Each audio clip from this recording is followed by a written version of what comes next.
Guys, मेरा नाम है मनोज और आज हम लोग बात करने वाले हैं गेम डेवलपमेंट वाली पूरी प्रोसेस की। तो इस वीडियो में आपको बताऊंगा कि गेम डेवलपमेंट क्या होता है, मैंने मेरे कौन कौन सी गेम बनाए, मैंने कितना मेरा टाइम इसमें वेस्ट किया, कितना मेरा बजट रहा और आज के टाइम पे मैं क्या करता हूँ, कि मैं कितना सक्सेसफुल हूँ, मेरी कितनी अर्निंग हुई है।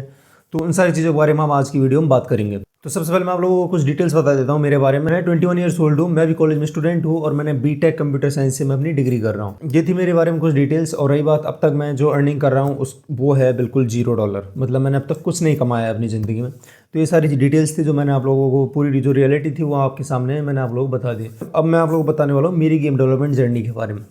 तो आज से लगभग 4 साल पहले मैंने गेम डेवलपमेंट स्टार्ट किया था। उसमें मैंने यूनिटी गेम इंजन को डायरेक्ट यूज़ कर दिया। मेरे पास में कोई नॉलेज तो थी नहीं, तो मैंने यूनिटी गेम इंजन को इंस्टॉल किया और उसको ओपन किया। मेरे को समझ में नहीं आया तो मैंने लेकर उसे अनइंस्टॉल कर दिया। और मेरे पास में जो लैपटॉप था वो 8 GB रैम वाला लैपटॉप था, जिसमें 250 GB SSD थी और 1 TB HB थी। तो मतलब इससे ये था कि मतलब 8 GB रैम लैपटॉप और 250 GB SSD मतलब कि ठीक ठाक थी 2D गेम्स के लिए। हालांकि हम लोग बड़े गेम या 3D गेम्स नहीं बना सकते हैं इसमें, क्योंकि इसमें कोई ग्राफिक कार्ड तो है नहीं। जो इंटेल का इंटीग्रेटेड ग्राफिक कार्ड है वही इसमें हमें मिलता है। फिर उसके बाद मैंने लास्ट ईयर फिर से ट्राई किया। मैंने गेम डेवलप किया Godot गेम इंजन में। मैंने लगभग स्टार्टिंग ही की होगी, मेरे को समझ में नहीं आया, मैंने फिर से डिलीट कर दिया। बट इस ईयर मैंने एक चीज़ ठान ली थी कि मुझे इस बार गेम बनाना ही है, क्योंकि मेरे अंदर वो क्यूरियोसिटी थी बचपन से कि टैक्स से रिलेटेड और गेम से रिलेटेड। तो मुझे वो चीज़ कंप्लीट करनी थी मेरी लाइफ में। मेरा मेन गोल है वो है मैं चाहता हूँ कि इंडियन गेमिंग इंडस्ट्री चेंज हो, इंडियन गेमिंग इंडस्ट्री को दुनिया के सामने जाना जाए। जैसे कि आज हम लोग जानते हैं रॉकस्टार को, CD प्रोजेक्ट रेड को, रियॉट गेम्स को, ये सारे जो गेम्स हैं ये सब फॉरेन कंट्रीज से आते हैं। तो मैं चाहता हूँ कि इंडिया से भी इतने टॉप क्लास गेम निकलें कि लोग जाने हाँ कि इंडिया भी गेमिंग इंडस्ट्री में पीछे नहीं है। तो जो मैंने करंट में जो गेम बनाया ये मेरा पहला गेम है जो मैंने यूनिटी में बनाया है। इससे पहले मैंने GDevelop भी यूज़ किया था, बट मैंने यूनिटी में स्टार्ट किया। तो यूनिटी में मुझे ठीक लगा, मैंने गेम कंप्लीट किया। एसेट्स मैंने खुद ने बनाए, सारी चीज़ें मैंने इसमें खुद में बनाई, बॉल्स ट्यूब सब कुछ। बट जो कोड्स थे वो मैंने क्लाउड से बनवाए, क्योंकि क्लाउड मुझे इस चीज़ में बेटर लगा। मैंने ChatGPT यूज़ किया, जेमिनी यूज़ किया, बट हाँ इतना ज़रूर है कि क्लाउड ने मुझे एरर नहीं दिए इतने जितने उन्होंने एरर दिए थे। और मैंने फिर परेशान हो गया, तो मैंने और सारी चीज़ों को इंस्टॉल किया मैं क्लाउड के ऊपर, हाँ कि मतलब क्लाउड से बनाने हैं। अब जो मैं आप लोग बता देता हूँ कि जो क्लाउड है, हाँ तो क्लाउड के एक चीज़ ज़रूर है कि क्लाउड कैपेबल है गेम्स बनाने के लिए, कोड्स के लिए। मेरा जो गेम है उसका नाम है ball shot puzzle colour game. ये अभी आप लोगों को प्ले स्टोर पे लॉन्च नहीं किया मैंने। अगर आप प्ले स्टोर पे सर्च करोगे तो आप लोगों को और सारे गेम्स मिलेंगे, मेरा गेम नहीं मिलेगा, क्योंकि मेरा गेम अभी क्या रिव्यू में गया है। तो लगभग 15-20 दिन बाद में वो गेम लॉन्च होगा। तो इसके लिए आप लोग इन अपडेट्स के लिए मैंने एक जो गेम का जो ऑफिशियल यूट्यूब चैनल है, जो स्टूडियो का यूट्यूब चैनल है, उसकी लिंक मैंने डिस्क्रिप्शन में दी है। आप लोग उसको जाकर सब्सक्राइब कर लेना, उस पर आपको सारी डिटेल्स मिल जाएंगी कब गेम लॉन्च होगा और जितनी भी सारी डिटेल्स है। और आप इस चैनल को भी सब्सक्राइब कर लेना, जिससे आप भी इस चैनल के साथ में जुड़े रहो और आप लोगों को सारी डिटेल्स मिलती रहें। तो अब मैं आप लोगों को बता देता हूँ कि आखिर इंडिया गेमिंग इंडस्ट्री में इतना पीछे क्यों रहा। तो इंडिया में देखो बहुत सारी गेमिंग कंपनीज़ हैं, जैसे कि सुपर गेमिंग है और बहुत सारी गेमिंग कंपनीज़ हैं। तो इनका जो नेटवर्थ रही है वो खूब आराम से 7,000 करोड़ 3,000 करोड़ नेटवर्थ है इनकी, मतलब काफ़ी अच्छी खासी गेमिंग कंपनीज़ है। पर जो मेन इश्यू है, आखिर ये AAA गेम्स क्यों नहीं बना रही हैं। आखिर इन लोगों ने गेम तो बनाया था, जैसे कि सुपर गेमिंग ने बनाया था इंडस बैटल रॉयल, बट ये हाई क्लास गेम क्यों नहीं बना रही है, ओपन वर्ल्ड गेम क्यों नहीं बनाएगी रॉकस्टार CD प्रोजेक्ट रेड की तरह। तो जो मेन इश्यू है इनमें क्या, इन्वेस्टमेंट ज़्यादा लगती है, टाइम ज़्यादा वेस्ट होता है। हमारी इंडिया में अगर गेम नहीं चला तो पूरी कंपनी बैंकरप्ट भी हो सकती है, इसलिए कोई भी इंसान रिस्क नहीं लेना चाहता है। तो ये थी इन गेमिंग कंपनीज़ की रियलिटी, इसलिए लोग रिस्क नहीं लेना चाहते। हालांकि वर्क तो कर रही हैं हमारी कंट्री में, गेमिंग इंडस्ट्री को बढ़ाने के लिए वर्क तो कर रही हैं, बट वो नहीं कर सकती क्योंकि इतना बड़ा रिस्क कोई भी नहीं ले सकता है। तो ये थी कुछ। अब मैं आप लोग बताता हूँ अगर आप लोग इंडी गेम डेवलपमेंट क्या होता है और आप लोग कैसे स्टार्ट कर सकते हो। तो देखो यार, इंडी गेम डेवलपमेंट वहाँ होता है जहाँ पर एक अकेला बंदा या 8-10 लोगों की टीम होती है, उसको इंडी गेम डेवलपमेंट बोला जाता है। अब मैं खुद एक अकेला डेवलपर हूँ, मतलब मैंने खुद ने गेम अकेले ने बनाया, एक सोलो डेवलपर हूँ। तो मैंने जो पूरा गेम था, एसेट्स डिज़ाइनिंग कोडिंग सब कुछ मैंने खुद ने किया।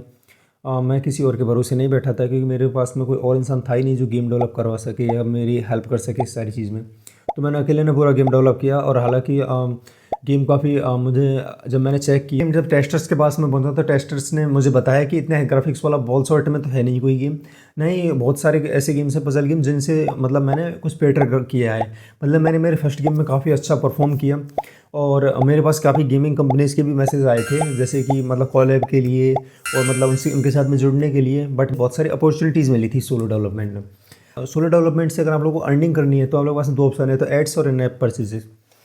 इन ऐप परचेज में आप लोग कोई भी प्राइस रख सकते हो, कोई भी चीज़ के लिए, कोई भी आइटम के लिए, कोई भी कैरेक्टर के लिए, और ऐड से आप लोग कमा ही सकते हो। एड्स में हमारे पास में यूनिटी है, एडमोब है। मैंने जो मेरे गेम में वो यूनिटी एड्स लगाए हैं। तो ये थी कुछ मतलब अर्निंग के सोर्सेज, बटिंग करनी है थोड़ी बहुत भी। तुम्हारे पास में लगभग 50 के डाउनलोड से इससे अबव होने चाहिए, क्योंकि मैक्सिमम जो प्लेयर्स होते हैं वो हमारे गेम को 10% प्लेयर्स ही खेलते हैं। बाकी सब तो डाउनलोड करके बस फ़ोन में डाल के रखते हैं, बस 10% प्लेयर खेलते हैं। तो अगर हम लोग गेम डेवलप कर रहे हैं तो हमें एक छोटी छोटी चीज़ों पर भी ध्यान देना चाहिए। और रही बात इसमें बजट, तो हम लोग कोई बजट इसमें कुछ भी नहीं लगता है कि सोलो डेवलपर को कुछ भी नहीं चाहिए गेम डेवलप करने के लिए। बस सिर्फ एक लैपटॉप होना चाहिए, और जैसा वो गेम बनाना चाहता है तो उस हिसाब का लैपटॉप होना चाहिए। मेरे पास में जो लैपटॉप है उसमें 8 GB रैम है।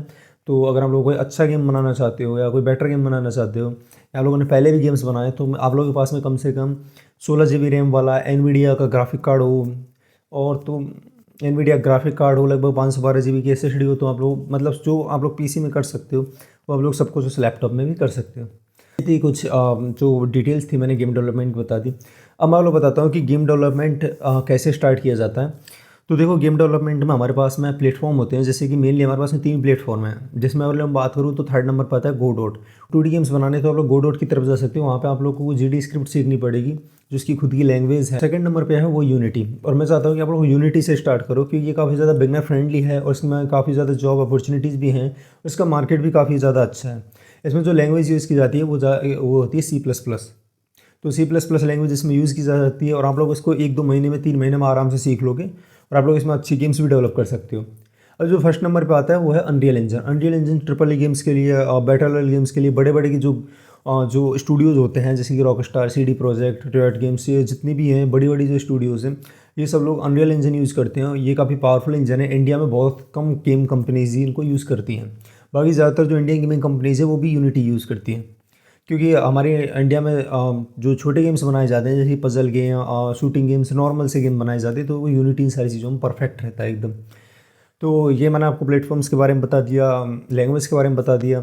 और रही बात, आपको सोलो डेवलपर हो तो आप लोगों को सारी चीज़ें खुद करनी पड़ेंगी, एसेट्स से लेकर, डिज़ाइनिंग से लेकर, कोडिंग से लेकर, सब कुछ तो आप लोग सबको सीखना ही पड़ेगा।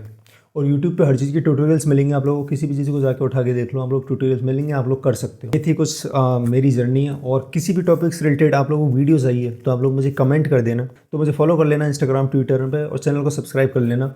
और रही बात, जो गेमिंग चैनल है उसकी लिंक भी मैंने डिस्क्रिप्शन में दी है, आप लोग वहाँ पे जाके उसको सब्सक्राइब कर सकते हो और उनके अकाउंट्स को फॉलो कर सकते हैं। आपको सारी डिटेल्स एज इट इज़ जैसा गेम, आप लोग मुझे ज़रूर रिव्यू बताना कि आखिर कैसा गेम लगा आप लोगों को। मैं जल्दी गेम को अपलोड करने वाला हूँ।